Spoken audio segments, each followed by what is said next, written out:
আজ শনিবার 11ই শ্রাবণ 2024 সালের 27শে জুলাই। মকর রাশি, মকর লগ্ন, ক্যাপ্রিকর্ন সাইনের জাতক জাতিকাদের আজকের দিনটি কিন্তু মধ্যম প্রকৃতির অতিবাহিত হতে চলেছে।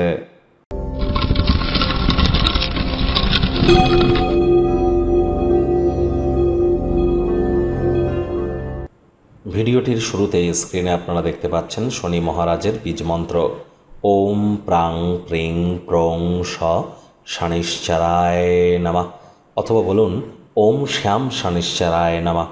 এটি সন্ধেবেলার সময় 108 বার জপ করুন, বহুলাংশ উপকৃত হবেন। কারণ এই চলতি বছর 2024 সাল নিউমারোলজি ওয়াইজ ক্যালকুলেট করে দেখুন 2 + 2 + 4 = 8।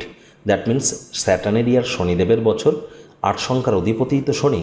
আর শনি কিন্তু বর্তমানে রেট্রোগ্রেড হয়েছে, বক্রি হয়েছে।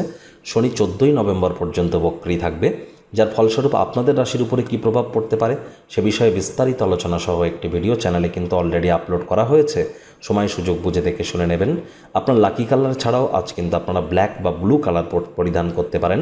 সরিষার তেল, বেগুন ভুলেও যেন খাবেন না। আজ সরিষার তেল, বেগুন, লবণ, লোহা এগুলি ক্রয় করা থেকে বিরত থাকুন। চলছে শ্রাবণ মাস, মহাদেবের নাম জপ ধ্যান আরাধনা করুন, উপকৃত হবেন।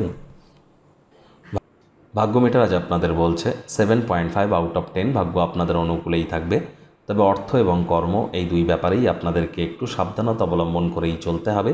শুভ সংখ্যা থাকছে 5, শুভ রং থাকবে সবুজ। আর যাই করুন না কেন শরীর মনে সতেজতা এবং তরতাজাই আপনারা অনুভব করবেন। টাকা পয়সা লাভ হয়তো প্রত্যাশা মাফিক হবে না, ব্যয়বহুল একটি দিন, খরচ বাড়বে। নতুন উদ্যোগ পরিকল্পনার পাশাপাশি নতুন নির্মাণ কার্যকে আজ পিছিয়ে দিন, কঠোর কায়িক পরিশ্রম করুন। কথায় আছে ওয়ার্ক হার্ড পার্টি হার্ড। আজ যারা চাকরিজীবী আছেন তাদের অফিসে কম কথা বলে কাজ বেশি করতে হবে, মনের থেকে মস্তিষ্ককে বেশি দাম দিতে হবে। কোনো প্রকার অফিস পলিটিক্স বা গসিপিংয়ের অংশ যেন হবেন না, বসের কুনজরে পড়ে যেতে পারেন। রাজনীতিবিদদের জনসংযোগ বৃদ্ধি করতে হবে, কঠোর কায়িক পরিশ্রমের কোনো বিকল্প নেই। আবারও বলছি, দিনের বেশিরভাগ সময়টাই কিন্তু ঘুমিয়ে ব্যয় করতে পারেন। মূল্যবান সময় নষ্ট করবেন না। টাইম ম্যানেজমেন্ট সম্পর্কে জ্ঞান বৃদ্ধি করুন। বিদ্যার্থীরা যে কোনো প্রকার পরীক্ষা প্রতিযোগিতায় অংশগ্রহণ করলে অবশ্যই সফলতা অর্জন করবেন। উচ্চশিক্ষার জন্য যারা বিদেশ যাত্রার কথা ভাবছিলেন, ভাগ্যদেবীও আজ আপনাদের পক্ষেই আছেন। সন্তান সন্ততি থেকে থাকলে তারাও তাদের কৃতিত্বের দ্বারা আপনাদেরকে গর্বিত অনুভব করাবে। প্রেমিক প্রেমিকা, স্বামী স্ত্রী উভয়ের ক্ষেত্রেই বলবো, ফুল ফুটুক আর না ফুটুক, আজ আপনাদের প্রেমের বাগানে বসন্ত। দিনটিকে যতটা সম্ভব রোম্যান্টিক করে তোলা যায় সেই প্রচেষ্টাই আপনাদের করা উচিত।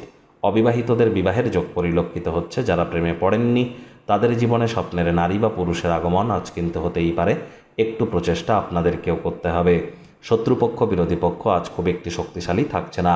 পরিবার পরিজন, নিকটের স্থানীয় ব্যক্তিবর্গ, বন্ধু স্বজন সকলের সাথেই ভাব ভালোবাসা আজ বৃদ্ধি করবার দিন। সকলের সাথে সম্পর্কগুলিকে পুনরুজ্জীবিত করবার চেষ্টা করুন। হৃদয়ে প্রেম কিন্তু আজ আপনার রাজত্ব করতে চলেছে।